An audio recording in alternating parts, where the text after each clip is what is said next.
So what do you do in a pinch if your sealant doesn't want to seal a puncture? Well, it's a good idea to travel with one of these guys. This is a tubeless tire repair kit, and this is what you need to know.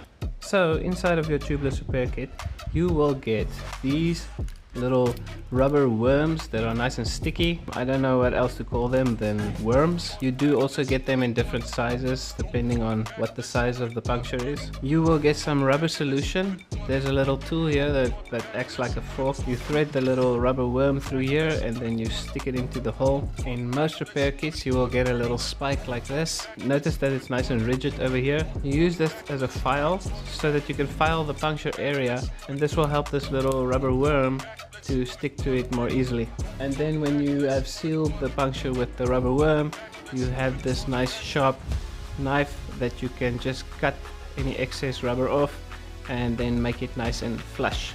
So first you need to locate where the puncture is. It will be pretty obvious because the sealant didn't want to seal it, so you can see there's nice bubbles coming out of the tire over here. So what I usually do first is I take the rubber solution and just put a little portion just around that area where the leak is.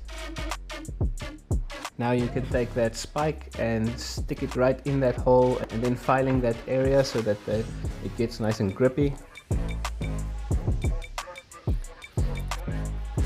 Thread your rubber worm through that little fork area.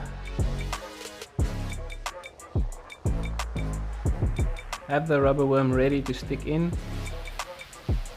And then when you remove the spike, immediately stick that rubber worm in that hole. Don't stick it too deep, you don't want to damage any rim tape. Okay, when you're ready, be sure and grab the rubber worm, so when you remove the tool, the rubber worm sticks in its place. Make sure that there's no more leak, and then take your sharp knife and cut off any excess to make it nice and flush. That's basically it. That's all you need to do. You might need to inflate your tire back up to the desired pressure. Be sure that when you get home to do a proper inspection of this area and then to top up your sealant, and you should be golden. Thanks for watching. I hope you learned something, and I'll see you in the next one.